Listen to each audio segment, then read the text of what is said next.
building positive relationships. I'd like to welcome all of you as well, and we would be very interested in knowing where you're located. So if you would just go ahead and type in where you're located, that would give us some sense of who we're talking to across the country.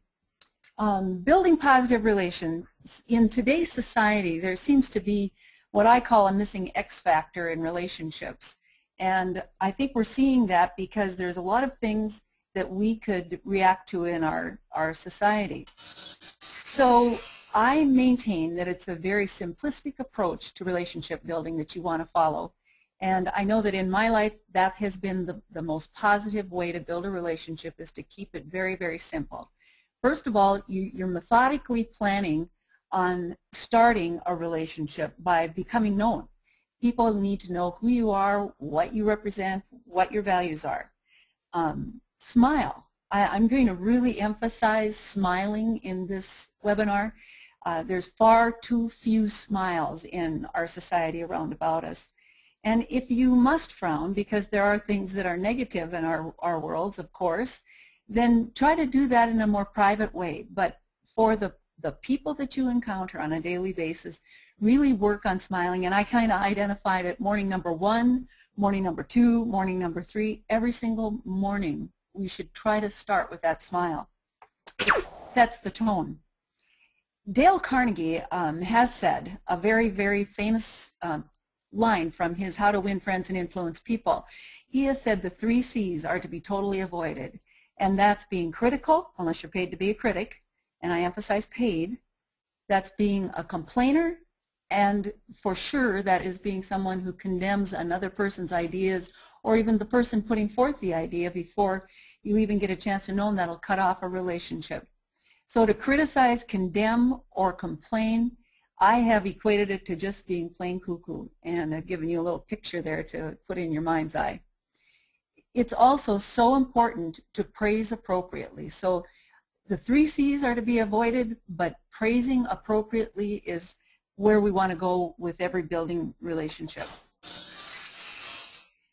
When I think about how important it is for others to know that I'm appreciating what they're saying or what they're doing, reinforcement. When you see someone smiling, smile back. It'll cause them to smile more, and it becomes contagious. It won't hurt you. It won't make you feel bad to smile. It'll actually do quite the opposite. Practice, and I'm quite serious about that. I think it's not the natural state of affairs today, so practice at smiling. Look back at yourself. Use a mirror. Take a look at yourself and see who it is that you are presenting in that countenance. And when a person is seeing your face, they read a lot off of your face. And if that face is not a positive face, work at changing that. Make that person comfortable who you're just getting to know. Another area to reinforce is your encounters with people. If you encounter a positive behavior, show visible approval immediately. If you encounter a positive word, respond with a positive word. And if you encounter all 3, a smile, a word, a behavior, show great joy, because that person is responding and they're reacting in a very positive way, and that's foundational to building this relationship. You set the standard for behavior. We don't like to think about ourselves as models for behavior, but we are. We are in every sense of the word, and so utilize that to your advantage, getting to know people. Set the standard. Put yourself out there. It's sometimes a little bit threatening to put yourself out there, but as soon as you do, you'll realize how easy it is to let that smile, that positive behavior, set the standard for the people around you. Learning to multitask. Paying attention to the people that you're just getting to know can be a very one-track thing. And you can be concentrating so hard on listening to who this person is and trying to get to know them that you actually frown. I've had encounters with people that either their face is blank or they have a frown on their face, and all of a sudden I'm all insecure trying to read what that expression is. So if you need to, visualize something like a pretty bluebird so that you keep a smile on your face while they are sharing something about themselves. It makes the comfort zone real for them. And we really do want to give a round of applause to honesty. In today's world, today's society, it's so important to really be honest in your representation of yourself and in getting to know someone else. When you're showing appreciation, do so with great sincerity. If you are thinking up some appreciative comment to make you sound like you're appreciative, man, you can read right through that, and it's as bad as lying.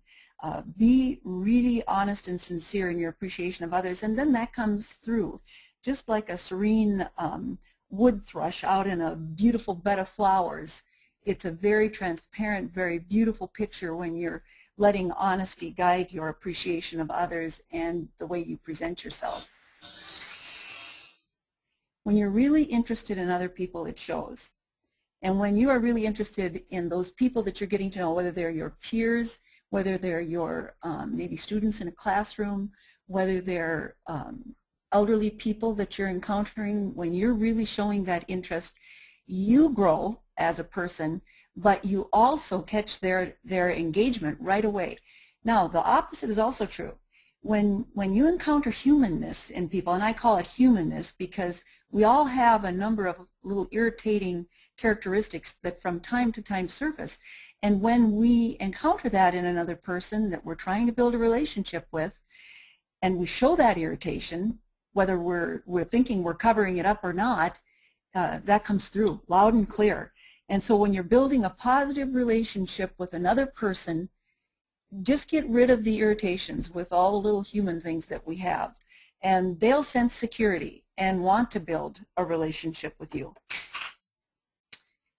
One of the questions I ask myself is, do you know me? When we're getting to know one another, am I letting you know me? So one of the first things I notice when someone is encountering me for the first time is when they say my name, and then they repeat it. And then maybe when they see me a while later, they say my name. My name is sacred to me because it was given to me when I was first born, and I value it. And other people value their name. And when you encounter people and you have to say, oh, I just don't know who you are and I've encountered you 5 times, it is showing that you have not valued them enough to put their name into your memory bank. And the way to do it is to use their name right away. Use their name in a sentence, use their name repeatedly, and even if they pick up on it, that's okay, because 5 months or 6 months up the road, when you encounter them and you say their name, they will be struck by that. They'll be struck by the fact that you remembered their name. Now, can you hear me? That's another question I ask myself. The art of listening, what does that really mean? It means controlling your mind while another person is sharing something so that you're actually hearing them. I know that I have been in conversations where I've mentally checked out for a moment and been thinking about something else and then been so irritated with myself that I don't know quite what they're saying, and my response to them becomes very generic. And people can read through that. So control your mind as well as keep that smile, as I said before, the multitasking, and kind of be like a long-eared owl when you're first getting to know someone and you're wanting to build that positive relationship. Then what did they say? And here's a key that I use a lot, and that is when someone has been talking to me, I try to rephrase what they've said and repeat it back to them. That way they're getting it, that I'm paying enough attention that I can say back to them what it is they've just said to me, but in different words. And they know then that I'm valuing them. So listen, then repeat, listen. Again, if you look out in nature, it appears birds very often appear to be having these little quiet conversations where one is listening and one is paying close attention and talking. So think of the birds. Think of listening like an owl or listening like a bird would listen, and very quietly then repeating back what you've heard. Well, I'm not only going to listen and repeat and listen and keep this thing going so that I'm right with the person, but I'm also going to talk to them in things that they understand. That means I'm going to take the time to find out some of their interests. When I find out their interests, then I'm going to dovetail those interests into the conversation. If I know that you love to bake, or if I know that you love to ski, then if I talk to you in that language, it's really dovetailing the conversation so that you're connecting with me. And you know that I care enough right from the beginning to know what you're interested in. The most vital part, I think, of building that foundation in the very beginning, that very foundational building block to a long-term friendship, is letting the other person know they're important. If you think that your ideas, when you're sharing them with me, are substandard by my facial expressions or by my body language to you, or maybe I say something that is off the wall and you don't connect with it, and right away you're going to say to yourself, wow, I'm not even saying anything here that's important enough for you to track with me. But if the other person or persons feels that you are really getting what they're saying and you're listening carefully, they're going to feel franchised.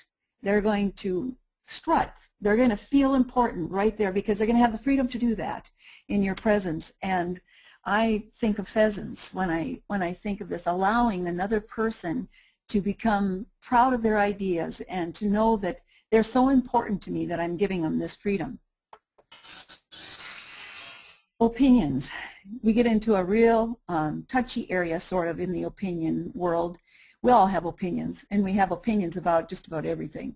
But when you're first building a relationship, sometimes if you have a very strong opinion about something that has been shared, it's best to keep it to yourself. Allow that relationship to get going and to get a solid underpinning before you share a whole lot of your opinions. But let them share their opinions and give them the freedom to do that without any kind of threat that you're not going to approve.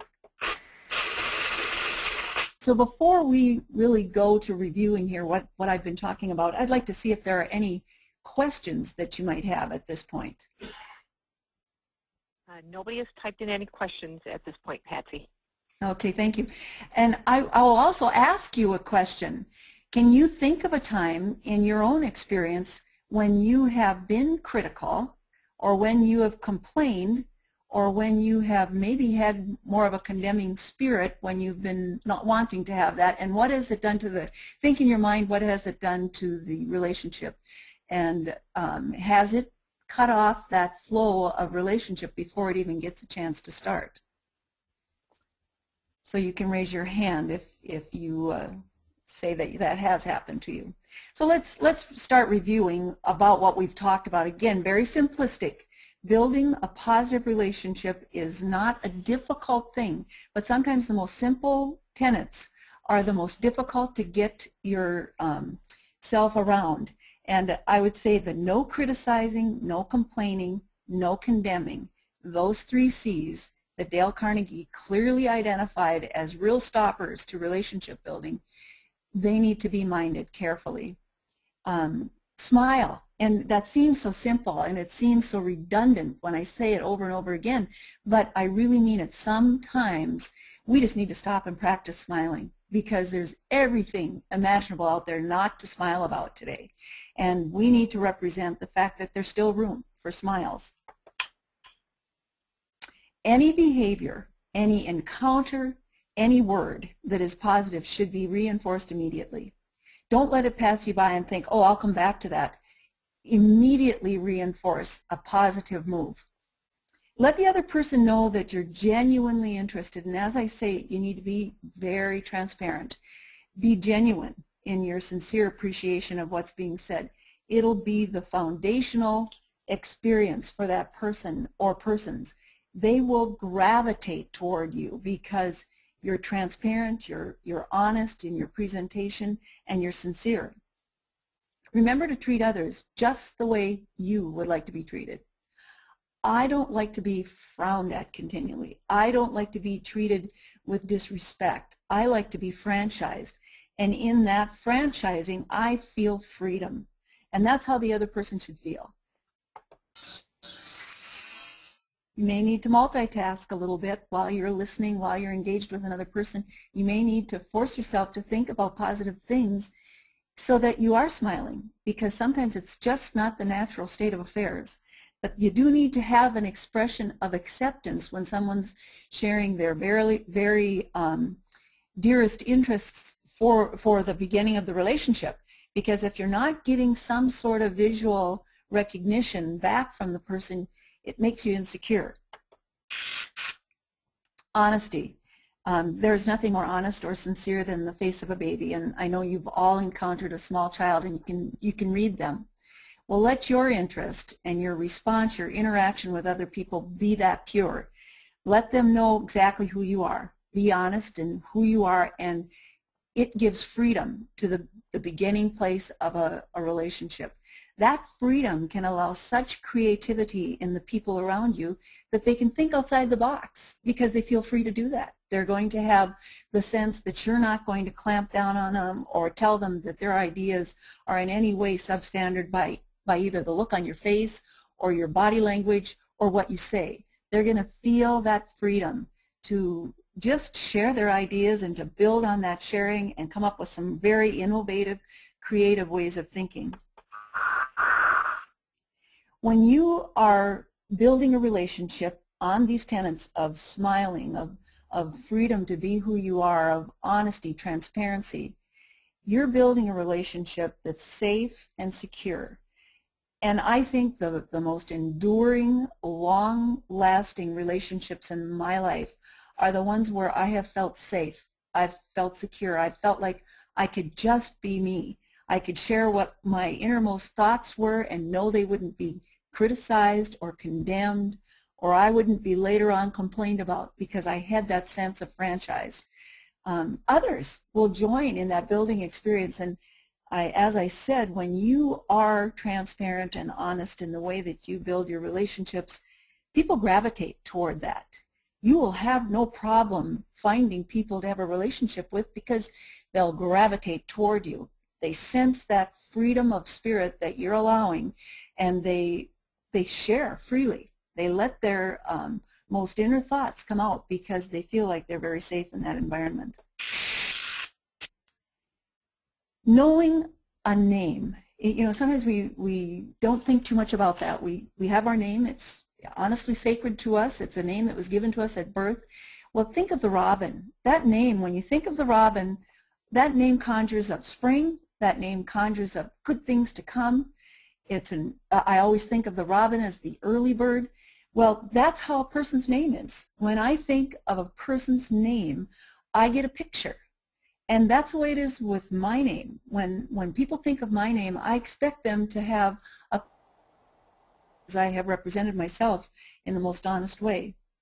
When you're engaging for the first time, you really, really need to be careful to listen, hear what's being said, and be able to share that in conversation back with the person.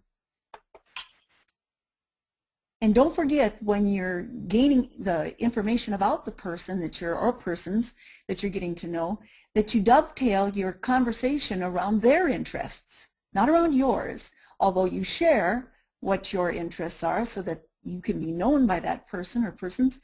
But it's very important that they hear you picking up on their interests, and you dovetail that right into the conversation. I call it speaking the language of friend. I remember, I think to myself, okay, that person is caring enough about me to want to be a friend because they've already picked up on my interests. I would like the people who encounter me to think that out of all the people around about me, I think they are so important that I am choosing to build a relationship with them. Well, that's how we want to help other people to feel. We want them to believe that out of all the masses of humanity, they were the ones that were important enough for you to build a relationship with them. And because of this act of deferring to them, giving them great value, they're going to feel special in your eyes. And that feeling special sets them free to be who they are. Last, but certainly not least, and quite valuable in building a relationship, is value their opinion, value the other person's opinions.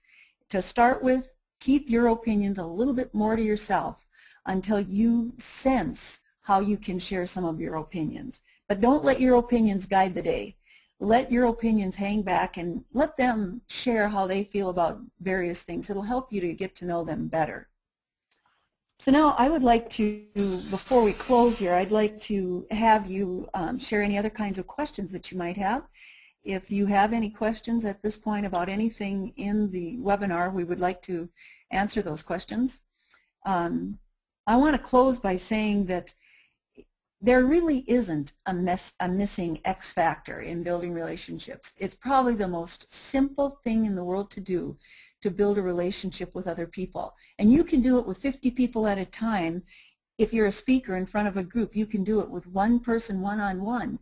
You can do it with a classroom of students by following these very simple principles, and that is, you know, smile. The countenance is instrumental in how people feel about their freedom to engage with you. Don't be critical. Don't complain and don't condemn, because those 3 C's will cut a relationship off right in the beginning. And tell yourself, wow, I am going to be so interested in this other person that first I'm going to use their name, and I'm going to use their name more than once. When I see them in another setting, I'm going to use their name. And then their interests. Let them know that they're so important to you. Out of all of the people around about us, they're so important to you that you have taken time to dovetail their interests into your conversations with them, into your actions, and then reinforce, reinforce, reinforce. If you see a positive behavior, if you see a smile, if you hear a word that tells you that they're engaged with you and they're interested in building this relationship, reinforce it, smile back. It's huge. It opens the door to creativity like I've never seen before. When I'm positive and upbeat, people become creative and they feel safe and secure in a relationship with me. I want to thank you all tonight for coming to the webinar and tuning in. I hope that you've enjoyed it, and I hope you've gained something from this. Patsy, I do have a couple of questions. Adrian from New Orleans writes, I have a terrible time remembering someone's name, even with effort. Do you have any suggestions? The way that I do it, and this was given to me many, many years ago by a friend, she said that what she did was in the very first moment of getting to know someone, when they're introduced, the next word out of her mouth is their name. And so I followed that policy too. Now, Adrian, it doesn't always work.